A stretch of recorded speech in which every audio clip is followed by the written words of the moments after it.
Halo bos, jumpa lagi di channel Bicara Militer. Hari ini admin akan bawakan kisah sniper yang katanya nih bos paling mematikan di dunia, yaitu Simo Haiha. Karena ternyata nih bos, Kang Simo ini sudah mengeksekusi total 505 orang dan angka tersebut merupakan angka terbanyak yang pernah dicatatkan oleh seorang sniper pada pertempuran besar, sehingga dia disebut sebagai White Death atau si maut putih. Simo Haiha lahir di Rautjärvi, Finlandia pada tanggal 17 Desember 1905. Sebelum dia menjadi seorang sniper yang sangat mematikan, ternyata Simo Haiha hanyalah seorang petani biasa yang memiliki hobi ski salju, berburu dan tentunya menembak nih bosku. Kisah militer Simo dimulai pada saat Uni Soviet melakukan serangan kilat ke wilayah Finlandia nih bos. Pada periode 1939 sampai 1940 yang ternyata menimbulkan mimpi buruk bagi Uni Soviet itu sendiri. Ratusan nyawa prajurit Soviet pun menjadi bayarannya karena Finlandia memiliki sniper-sniper yang mematikan. Salah satunya yaitu The White Death atau Simo Haiha nih bos.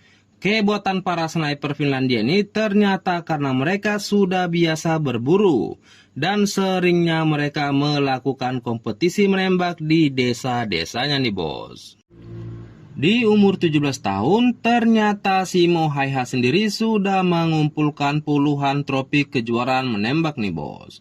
Saat sedang beraksi, Simo Haiha biasanya menggunakan pakaian kamuflase berwarna putih, agar penyamarannya dapat menyatu dengan daerah bersalju di Finlandia.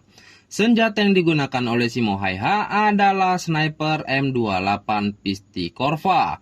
Senapan mesin nagan buatan Uni Soviet nih bos yang telah dimodifikasi. Selain sebagai seorang sniper, ternyata Simo Haiha juga bertempur sebagai pasukan infanteri dengan menenteng senapan serbu semi-otomatis Suomi KP-31. Dengan mode sniper, Simo berhasil membunuh 505 personel militer Soviet nih bos. Dan ini adalah angka yang telah terkonfirmasi nih bos. Diperkirakan angka yang dicatatkan bisa saja melebihi. Dan pada saat mode bertempur dengan senapan serbunya, Simo Haiha berhasil menumbangkan 200 prajurit nih bos.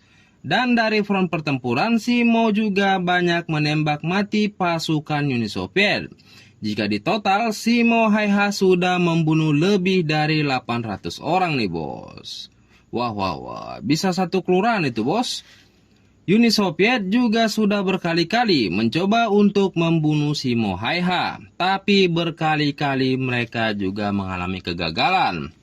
Beberapa upaya tersebut adalah dengan mengerahkan counter sniper atau sniper versus sniper nih bos, maupun gempuran artileri ke tempat persembunyiannya. Tapi Simo yang setiap beraksi tidak menggunakan teleskop memang sulit sekali ditemukan nih bos.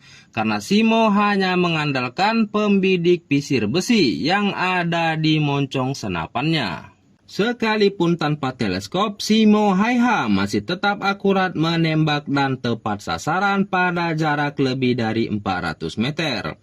Akibat keahlian inilah hampir seluruh counter sniper Uni Soviet tewas di tangan Simo Haiha.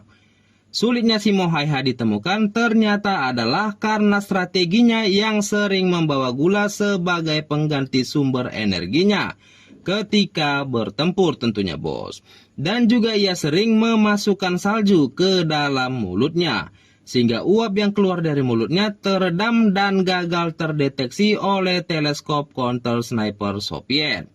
Tapi sepandai-pandainya tupai melompat nih bos, pasti jatuh juga. Simo akhirnya bisa terhantam oleh peluru counter sniper Uni Soviet di bagian rahang kirinya nih bos, dan mengakibatkan pipi kirinya hancur.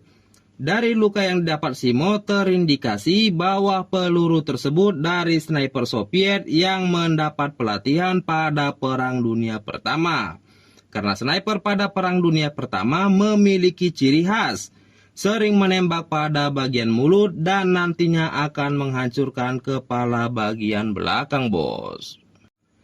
Tapi nyawa si Mohaiha, sang legenda White Death, masih terselamatkan oleh rekannya. Walaupun ia sudah dianggap tewas akibat luka yang didapatnya.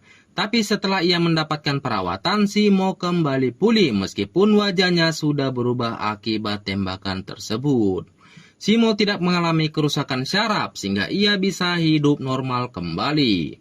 Kemudian militer Finlandia yang dipimpin oleh Marshal Carl Gustaf Emil Mannerheim memberikan penghargaan tinggi bagi si Mohaiha dengan menaikkan pangkatnya dari kopral menjadi letnan 2. Dalam suatu kesempatan, ternyata si Mohaiha dan Presiden Finlandia saat itu Urho Kekkonen pernah berburu bersama nih, bos. Mungkin Pak Urho mau melihat akurasi tembakan si Mohaiha nih, bos. Pernah ada pertanyaan yang dilontarkan kepada si Mo terkait kepiawaiannya dalam menembak. Dan si Mo hanya menjawab selalu latihan. Dan pertanyaan terhadap korbannya yang mencapai ratusan orang, si Mo pun menjawab, saya melakukan apa yang telah saya pelajari dan sebisa yang dapat saya lakukan. Dan akhirnya si Mohaiha pun meninggal di usia ke-96 tahun pada tanggal 1 April 2002. Dan dimakamkan di kawasan Hamina nih, bos. Gimana menurut kalian, bosku, tentang kisah The White Death si Mohaiha? Cukup menginspirasi atau mengerikan nih, bos? Bisa kalian tulis di kolom komentar. Ya begitulah, bosku, tentang kisah sang sniper mematikan si Mohaiha. Maka dari itu saya admin bicara militer undur diri dari kalian. See you next time. Bye, bosku.